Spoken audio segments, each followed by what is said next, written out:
इस कहानी की शुरुआत होती है सन 1931 पेरिस शहर से, जहां पर हमें 12 साल के लड़के ह्यूगो को दिखाया जाता है, जो रेलवे स्टेशन की एक बहुत बड़ी क्लॉक के अंदर रहता है। उस क्लॉक में जो बड़े बड़े गैप्स होते हैं, वहां से वो रेलवे स्टेशन के हर एक इंसान को देख सकता है। इसी रेलवे स्टेशन पर एक इंस्पेक्टर होता है जिसका नाम गुस्ताव है, जिसके पैर में कुछ खराबी है, इसीलिए चलने के लिए वो ब्रेस का इस्तेमाल करता है। गुस्ताव के पास एक डॉग भी है, साथ ही उसके दिमाग में एक अजीब सा फितूर होता है। रेलवे स्टेशन पर जितने भी बच्चे हैं जो चोरियां करते हैं, वो उन्हें पकड़कर अनाथ आश्रम यानी कि ऑर्फनेज भेज देता है। यहाँ पर एक बुक शॉप ओनर भी होती है जिसे गुस्ताव बहुत पसंद करता है, पर कभी उसने अपने दिल की बात उससे नहीं कही। साथ ही यहाँ पर एक टॉय मेकर है जिसका नाम जॉर्ज है। कभी कभी जॉर्ज से मिलने उसकी ग्रैंड डॉटर इजाबेल भी यहाँ पर आती है।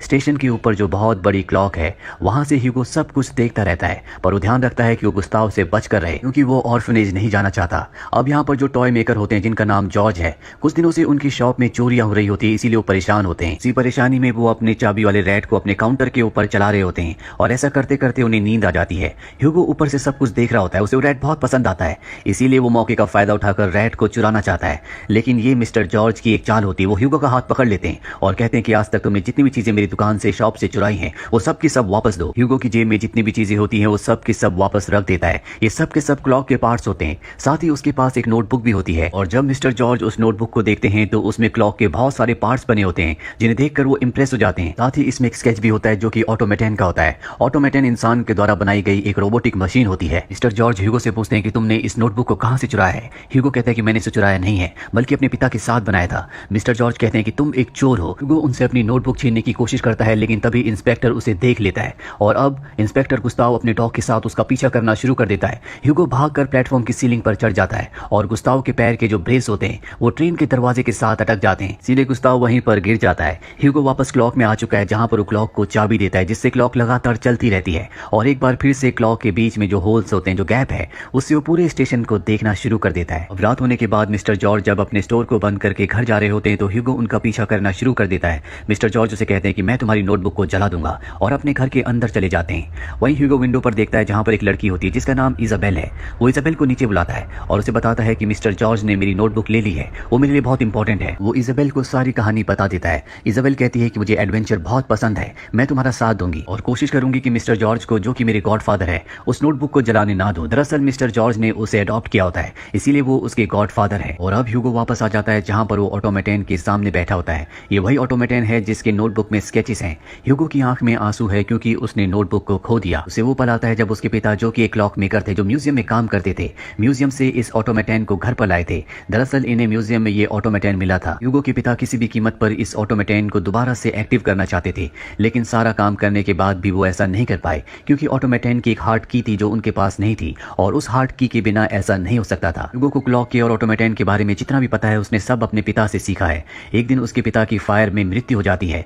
ह्यूगो की मॉम की पहले मृत्यु हो चुकी थी, जिसके बाद वो अनाथ हो गया। वो अपने अंकल क्लाउड के पास आ गया, जो कि इसी क्लॉक में काम किया करते थे जिस क्लॉक में अब ह्यूगो रहता है। यहाँ पर एक क्लॉक रूम भी है जहाँ पर ह्यूगो के अंकल रहा करते थे, इसीलिए ह्यूगो को अपने साथ वो इस क्लॉक रूम में ले आए। ह्यूगो अपने ऑटोमेटन को भी यहाँ पर ले आया था। ह्यूगो के अंकल ने कभी उसे स्कूल नहीं भेजा, क्योंकि वो चाहते थे कि वो उनके बदले काम करे, और एक दिन अचानक से वो गायब हो गए, और तब से लेकर अब तक ह्यूगो अपने अंकल के बदले इस क्लॉक को चला रहा है। इस बारे में किसी को नहीं पता कि 12 साल का ये बच्चा इस क्लॉक के अंदर रहता है। सबको ये लगता है कि ह्यूगो के अंकल इस क्लॉक को चलाते हैं। ह्यूगो खाने के लिए स्टेशन से चीजें चुराता है, और साथ ही इस बात का ध्यान रखता है कि उसे इंस्पेक्टर गुस्ताव से बचकर रहना है। अगले दिन ह्यूगो मिस्टर जॉर्ज के पास जाता और अपनी नोटबुक मांगता है। वो उसे एक हैंकरचीफ देते हैं जिसके अंदर राख होती है, और कहते हैं कि मैंने तुम्हारी नोटबुक जला दी। ह्यूगो को ये जानकर बहुत दुख होता है, और वो रोते हुए वहां से भागने लगता है। तभी उसकी मुलाकात इजाबेल से होती है। इजाबेल कहती है कि मैंने सब कुछ देख लिया, मिस्टर जॉर्ज ने तुम्हारी नोटबुक नहीं जलाई, वो झूठ बोल रहे हैं। ह्यूगो को जानकर खुशी होती है। वो एक बार फिर से मिस्टर जॉर्ज के पास जाता और अपनी नोटबुक मांगता है। मिस्टर जॉर्ज कहते हैं कि मैं तुम्हारी नोटबुक दे दूंगा, पर सबसे पहले तुम्हें एक टॉय को ठीक करना होगा।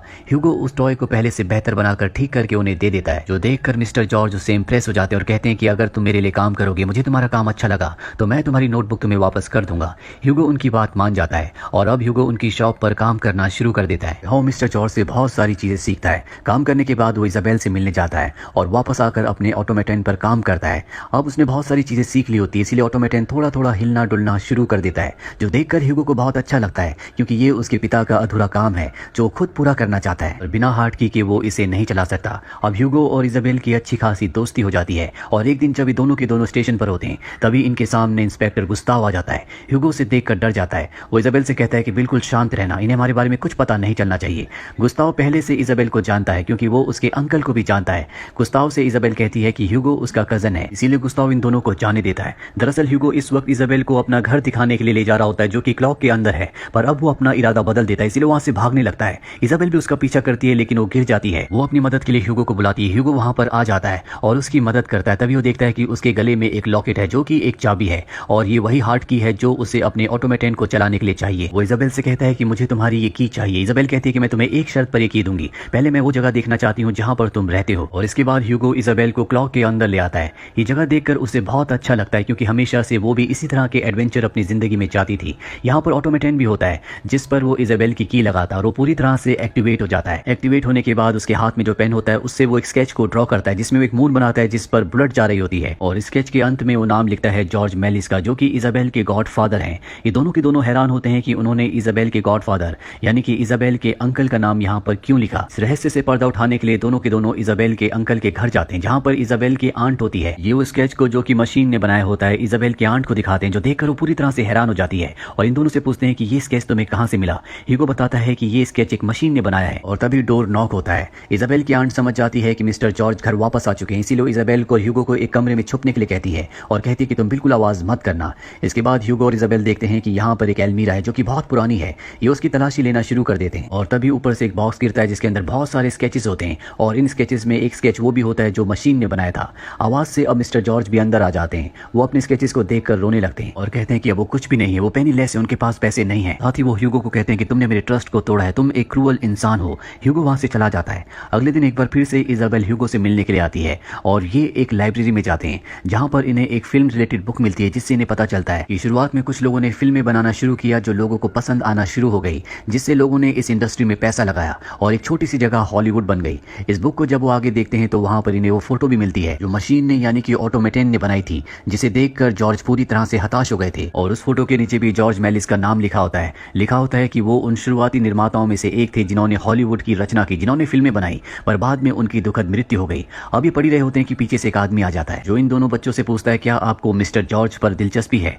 ये दोनों से देखते हैं और समझ जाते हैं कि इस बुक का जो राइटर है वो यही इंसान है। इजाबेला उसे बताती है कि जॉर्ज मेलिस अब भी जिंदा है, वो मेरे अंकल है, उन्होंने मुझे गोद लिया था। वो ऑथर उनकी बात पर हंसने लगता है। वो कहता है कि ऐसा नहीं होता और इन दोनों को एक कमरे में ले जाता है जहां पर मिस्टर जॉर्ज की बहुत सारी फोटोज और उनकी चीजें होती हैं। ऑथर इन दोनों को बताता है कि मैं मिस्टर जॉर्ज से मिल चुका हूं। जब मैं छोटा था तो मेरा भाई उनके पास काम किया करता था और एक दिन वो मुझे उनसे मिलवाने के लिए ले गया था। जब मैं उनके स्टूडियो गया तो वहां पर बहुत बड़ा सेट लगा था जो पूरी तरह से कांच के एक रूम के अंदर था।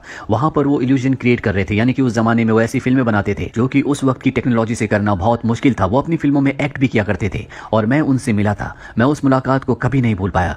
मैं उनका बहुत बड़ा फैन हूँ। उनके बारे में आखिरी खबर मैंने यही सुनी थी कि वॉर में वो मारे गए। वॉर के बाद उनकी कोई खबर नहीं मिली। अगर वो अब भी जिंदा है तो मैं उनसे मिलना चाहूंगा। उनका जितना भी काम था वो सब का सब खो चुका है। उनकी एक फिल्म अब भी मेरे पास है, इसके अलावा उनका कोई भी काम इस दुनिया में नहीं है। अगर वो सच में जिंदा है तो मैं उनसे मिलना चाहूंगा। और इसके बाद ये तीनों की तीनों इजाबेल के घर आ जाते हैं जहाँ पर इजाबेल की आंट होती है। दरअसल मिस्टर जॉर्ज की तबीयत खराब है, इसीलिए वो दूसरे कमरे में होते हैं। ऑथर इजाबेल की आंट से बहुत अच्छे से बात करता और पहचान जाता है कि मिस्टर जॉर्ज की मूवी में जो हीरोइन हुआ करती थी वो और कोई नहीं बल्कि इजाबेल की आंट है। और इसके बाद ये वो फिल्म के रोल को चलाते हैं जो फिल्म कभी मिस्टर जॉर्ज ने बनाई थी। और इसमें एक सीन होता है जिसमें एक मिसाइल को लॉन्च करते हैं जो चांद पर जाकर लगती है और चांद रोने लगता है। ये वही फोटो होती है जो ऑटोमेटन ने बनाई थी। दरअसल ये बहुत पुरानी फिल्म होती है लेकिन अब इसे नई टेक्नोलॉजी से पूरी तरह से बदल दिया गया होता है। इसे अब कलर कर दिया गया है। ये देखकर बच्चे बहुत खुश होते हैं क्योंकि ये फिल्म बहुत ही एडवेंचरस होती है।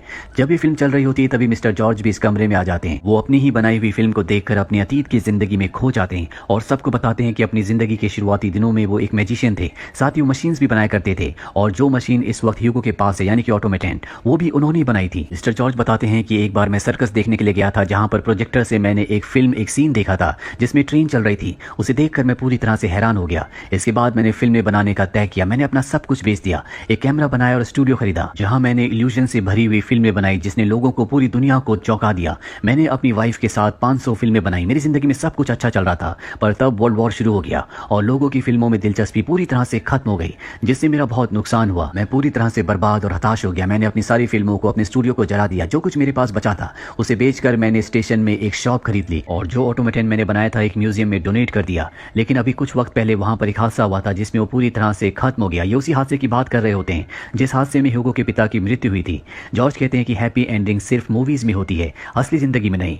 ह्यूगो उन्हें गलत साबित करने के लिए स्टेशन की तरफ भाग पड़ता है क्योंकि वो उस ऑटोमेटन को मिस्टर जॉर्ज को दिखाने के लिए अब स्टेशन जा रहा है। है। लेकिन जब वो स्टेशन पहुंचता है तो वहां पर जो इंस्पेक्टर गुस्ताव होते हैं वो दो लोगों को बता रहे होते हैं कि क्लॉकमैन यानी कि ह्यूगो के जो अंकल हैं उनकी मृत्यु हो चुकी है। ह्यूगो इस बात को सुन लेता, वो समझ जाता है कि अब वो क्लॉक के अंदर नहीं रह सकता, पर इससे पहले कि क्लॉक के अंदर जाता इंस्पेक्टर गुस्ताव उसे पकड़ लेते हैं और एक जगह कैद कर देते हैं, क्योंकि वो उसे यहाँ से अनाथ आश्रम ऑर्फनेज भेजना चाहते हैं। और ह्यूगो किसी तरह से लॉक खोलकर वहां से निकल जाता है और क्लॉक के अंदर जाकर ऑटोमेटन लेकर यहाँ से निकलने लगता है। लेकिन एक बार फिर से इंस्पेक्टर गुस्ताव उसे पकड़ लेते हैं और इससे पहले कि वो ह्यूगो को कैद करते यहाँ पर मिस्टर जॉर्ज आ जाते हैं, जो गुस्ताव को कहते हैं कि ह्यूगो उनका ग्रैंडसन है, इसीलिए गुस्ताव को उसे छोड़ना पड़ता है क्योंकि वो अनाथ बच्चा नहीं है और उन्हें परमिशन सिर्फ अनाथ बच्चों को पकड़ने की मिली होती है। अब कुछ वक्त बीत जाता है जहां पर ऑथर एक बहुत बड़ा फिल्मों का प्रीमियर रखता है और ये मिस्टर जॉर्ज की फिल्मों के लिए होता है। वो सबको बताता है कि मिस्टर जॉर्ज की 80 मूवीज मिल चुकी हैं, जबकि बाकी की मूवीज हमें नहीं मिली।